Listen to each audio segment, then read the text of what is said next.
tous et bienvenue pour cette nouvelle émission d'Altiweb Radio. C'est l'émission 12 de la saison 3 d'Altiweb Radio. Oui, c'est déjà la saison 3. Et pour célébrer ça, je suis avec Maxime. Bonjour Maxime. Eh bien bonjour Simon et bonjour à tous. Alors Nathan n'est pas là, encore une fois pour des raisons obscures. Ça fait 2 émissions qu'il vient pas quand même. C'est un truc de dingue, il va être licencié, je pense. Licenciement. On va baisser son salaire. Voilà. Ça va passer à moins 2 €.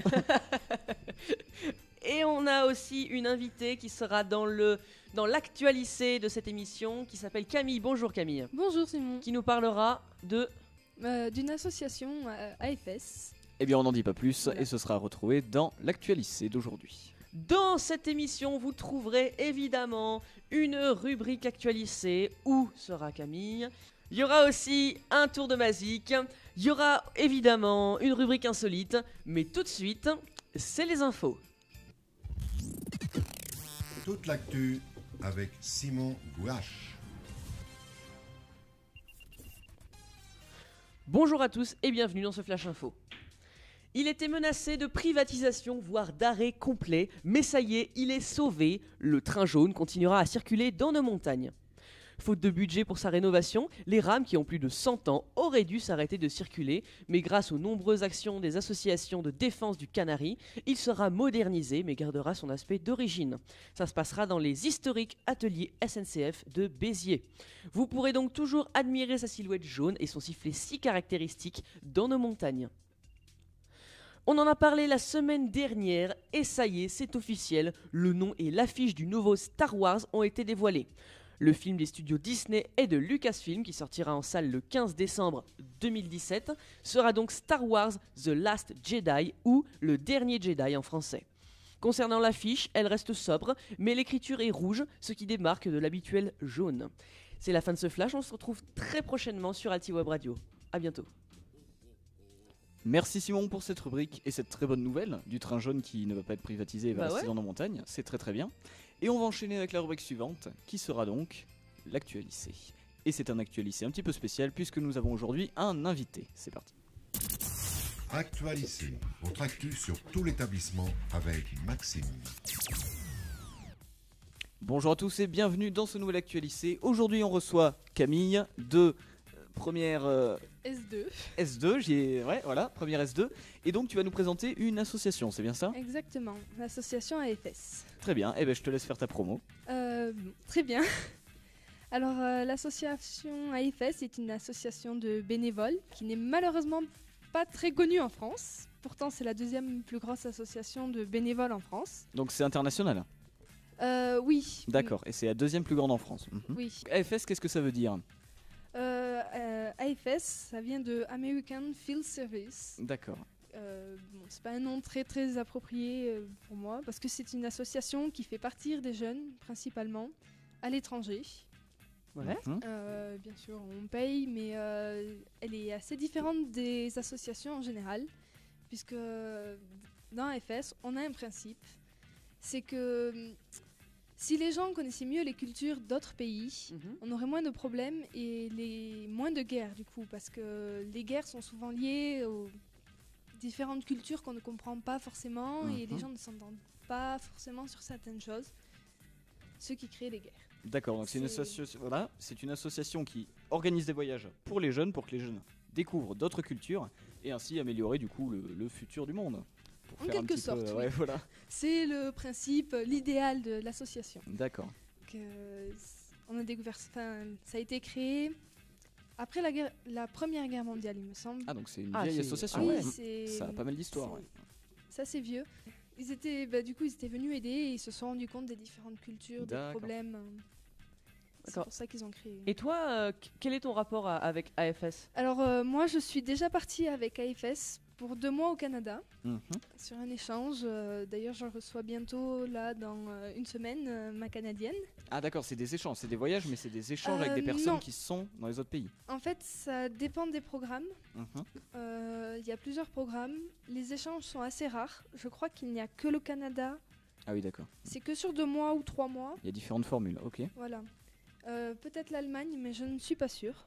D'accord. Et c'est toujours sur 2 ou 3 mois. Ok, très bien. Et du coup, alors les jeunes qui sont sélectionnés pour faire ces voyages, c'est à partir de quoi? Faut s'inscrire? En fait, du moment qu'on connaît l'association, on peut aller sur le site web et commencer à créer son dossier sur Internet, s'expliquer. Si jamais on a un problème, on nous envoie... Enfin, on peut envoyer un mail ou téléphoner. Et on nous enverra un mail si jamais il y a quelque chose qui ne va pas dans le dossier. Et il y a encore quelque chose de particulier avec cette association, c'est qu'elle prépare les jeunes à partir. C'est-à-dire qu'elle nous demande de venir de 2 à 4 ou 5 week-ends, il me semble, dans l'année, avant notre voyage. Et pendant les week-ends, on va faire plein d'activités, un entretien pour avoir des critères comme quel genre de famille on aimerait avoir, quel genre de milieu en ville ou à la campagne. D'accord, c'est une sorte de préparation au voyage. Et on va nous apprendre des principes comme toujours sourire, rester poli, mais d'une manière très ludique, et il y a des choses très importantes auxquelles on ne pense jamais. D'accord, très bien. Et du coup, combien de pays sont concernés par... en fait, FSF peut envoyer dans combien de pays? Quels pays sont concernés par ces voyages? Alors on a... Je n'ai pas exactement compté, mais au moins 50 pays. Donc une cinquantaine de pays, oui, d'accord. Une cinquantaine. Que j'ai là sous les yeux, si vous voulez. On va pas faire la liste, mais donc il y a une cinquantaine de pays, dont la plupart des pays européens, je suppose. Non, pas du tout. Parfait. C'est worldwide en fait le truc. C'est worldwide, ouais. C'est oui, ultra international. Dans l'européen, je sais pas trop, mais il y a beaucoup de pays en Amérique à travers du le monde, Sud, ouais. D'accord. Donc c'est extrêmement varié, en très Asie, bien. Plutôt Excepté la Corée du Nord, je pense quand même. La Corée du peut-être Nord, pas, non, mais il y a la Corée du Sud. La Corée du Sud. Bah, ça D'ailleurs, m'étonne pas, la Corée du Sud. Nous avons un Coréen qui vient de Corée du Sud Ouais. Ah, bah, dans tiens. la région. Ah, bah c'est très bien. Et bah écoute, c'est une très belle association que tu nous présentes là. AFS ne fait pas du coup que partir des jeunes. On doit accueillir des jeunes d'autres pays comme ce Coréen. Du coup, on a besoin de bénévoles. Par bénévoles, j'entends des familles d'accueil, surtout. Oui. D'accord. Parce que chaque année, on manque de familles d'accueil et que certains jeunes ne peuvent pas partir, enfin, plutôt venir en France à cause de ça. C'est pour ça D'accord. que je voulais faire passer le message. Très bien, donc le message, donc c'est une très belle association, donc ça s'appelle AFS, et si vous voulez être bénévole à cette association, eh ben c'est bien parce que ça aide les enfants à partir en voyage à travers le monde, et ça aide à mélanger les cultures, c'est une très belle association. Donc si vous êtes intéressé ou si vous voulez vous proposer comme famille d'accueil, vous pouvez retrouver l'association sur afs-fr.org. C'est leur site internet, vous pouvez y aller et on vous y encourage. Évidemment, merci Camille pour cette présentation. De rien. Et à bientôt. Merci à vous. C'est donc la fin de cet Actualycée, un petit peu particulier, j'espère que ça vous aura plu et on se dit évidemment à la semaine prochaine pour un nouvel épisode. Salut. Eh ben merci beaucoup. Camille, merci pour cette interview sur cette association qui est finalement intéressante. Bah, tout à fait, on a appris des choses, c'est très bien. Ouais, moi je vais aller voir le site Ouais, asf-fr.org là. Exactement, ouais. Et on vous y encourage évidemment à y aller. Ouais. On passe au tour de Mazik. Carrément. Carrément, bah allez, carrément, on y va. Je suis chaud. Allez, go, Je suis go, chaud, go. je suis chaud. Je suis chaud, ouais. Ok. Le tour de Mazik.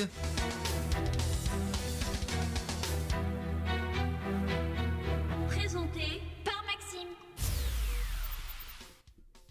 Bienvenue à tous dans ce tout premier épisode du Tour de Mazik de l'année 2017. C'est fou comme le temps passe vite. L'année 2016 aura été une année difficile pour le monde de la musique, je crois qu'on peut le dire. On aura notamment perdu 64 membres des Chœurs de l'Armée Rouge dans un accident d'avion. Oui. On aura perdu Léo Marjane, qui était une chanteuse française qui avait contribué à imposer le jazz en France. On a aussi perdu Léon Russell, Joseph Rocha, Didier Bonaventure Digna, le chef des Magic System, Papa Wemba et plus récemment George Michael et bien sûr plein d'autres. Mais surtout en 2016, on aura dit adieu à Prince. Le célèbre chanteur multi-instrumentiste s'est éteint à l'âge de 57 ans.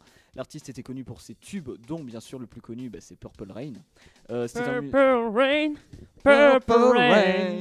On chante trop bien là, tu vois, radio, c'est impressionnant. Donc c'est un musicien vraiment absolument fascinant, vraiment absolument. Il jouait de tout et il a une histoire totalement incroyable à laquelle on consacrera sans doute un épisode du Tour de Mazik. Ah, on l'attend avec impatience. Je tease ma rubrique. 2016, ça aura aussi été la fin de Leonard Cohen. Le poète et musicien canadien nous a quittés à l'âge de 82 ans et il nous laissera un héritage musical et poétique considérable.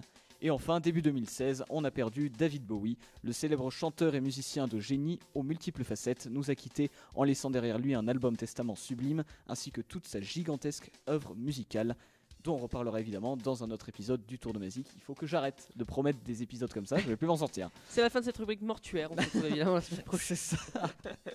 Mais évidemment, non, on ne perd pas espoir. 2017, les chanteurs sont tous morts, donc au moins on n'en perdra pas d'autres. Et puis ce qu'on est sûr, c'est que dans l'eau, il y a au moins un qui va naître. C'est Ça équilibre. Évidemment, je rigole, il reste une infinité de groupes et de musiciens solos qui déchirent, comme on dit dans le jargon. Ah, ça trash. Ah bah oui, hein. Et le Tour de Musique, on est là pour en parler. Aujourd'hui, pour commencer cette série d'épisodes de l'année 2017, je vais vous présenter un projet musical tout nouveau qui a vu le jour sur internet récemment. Je n'ai plus d'air. C'est Jul. C'est faux. On va faire un découpage de sa musique, on va voir à quel point c'est recherché. Donc ce projet, c'est 10 Days, 10 Songs du musicien vidéaste PV Nova. Alors PV Nova, pour ceux qui ne le connaîtraient pas, fait des chansons et des vidéos musicales et de vulgarisation musicale et scientifique depuis 10 ans. Et pour fêter les 10 ans de sa chaîne, il a eu une idée complètement dingue. Il s'est lancé le défi, comme l'indique le nom du projet 10 Days, 10 Songs, de composer, enregistrer et mixer une chanson par jour pendant 10 jours. Parce qu'effectivement, pour ceux qui ne seraient pas bilingues, 10 Days, 10 Songs, ça veut dire 10 jours, 10 chansons. Eh ben, bon courage à lui, parce que déjà, pour monter une émission d'Altiweb Radio, on met 3 jours, ouais, c'est vrai. Oui, c'est assez fou. Alors chaque matin, il tire au hasard plusieurs contraintes pour ce morceau qu'il va composer pendant la journée. Ouais. Donc un style musical d'inspiration, des contraintes musicales, un instrument à placer, une suite d'accords sur laquelle est basé le refrain, une contrainte d'écriture, une contrainte de mixage, un thème pour le chant, un mot à placer dans les paroles et une couleur correspondant au morceau. Donc ça fait pas mal de contraintes. Une couleur correspondant au morceau ? Effectivement, alors bon, c'est assez subjectif, mais par exemple un morceau noir, tu vois, ça peut apporter une sorte d'ambiance, etc. D'accord. Et il y a également des artworks pour les morceaux qui sont faits en direct par un artiste, et ça l'aide aussi pour la couleur. Donc il y a déjà 7 morceaux qui sont sortis à l'heure où je parle, et sans doute bien plus quand cette émission sortira. Donc ils sont tous extrêmement différents puisqu'ils sont inspirés de styles musicaux très éloignés. Et pour l'instant, on a eu droit à du rock, de l'électro, du reggae, une balade, de la funk, du hip-hop et de l'électro-rock. Donc c'est extrêmement varié. Et pour l'instant, c'est mon avis personnel, mais je trouve que tous les morceaux sont excellents. Surtout pour faire en un jour, c'est d'une qualité vraiment incroyable. De plus, il publie également un making-of pour chaque morceau qui montre la journée qui a abouti à la création du morceau. Je vous invite donc à suivre cette aventure musicale passionnante et je vous souhaite plein de bonnes choses et de belles découvertes musicales pour l'année à venir. Sur ce, je vous donne rendez-vous la semaine prochaine pour un nouvel épisode du Tour de Musique. Salut. Eh bien, merci pour cette rubrique, Maxime. Eh bien, avec grand plaisir. On a appris pas mal de choses et je vais m'empresser d'aller voir 10 Songs, 10 Days sur la chaîne de PV Nova. Eh bien, c'est bien. J'espère que vous en ferez autant.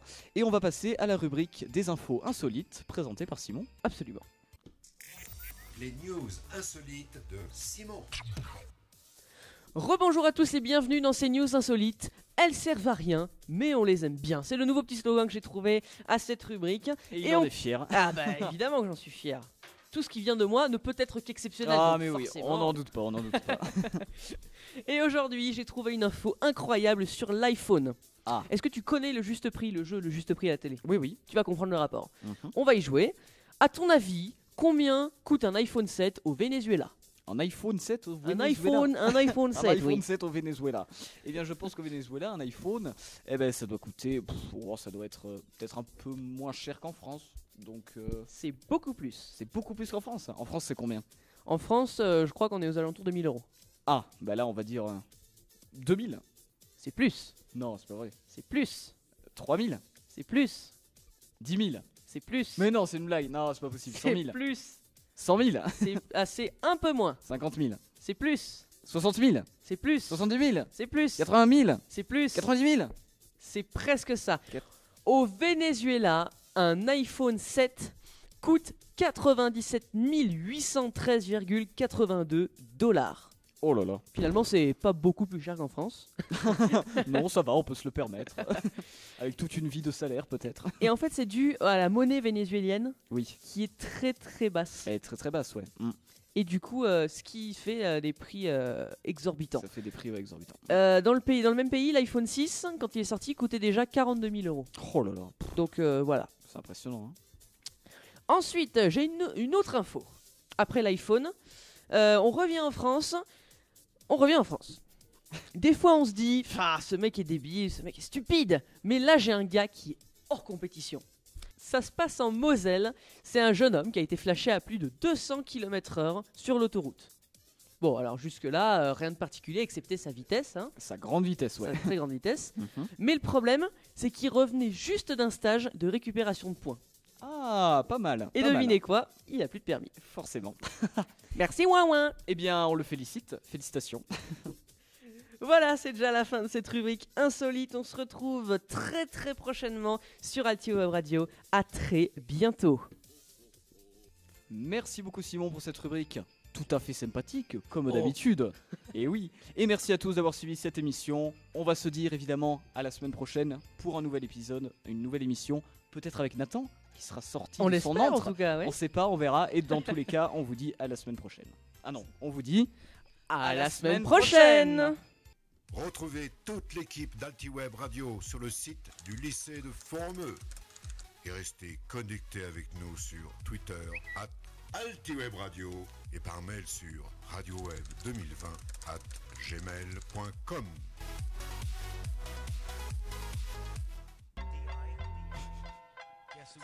30 minutes d'émission.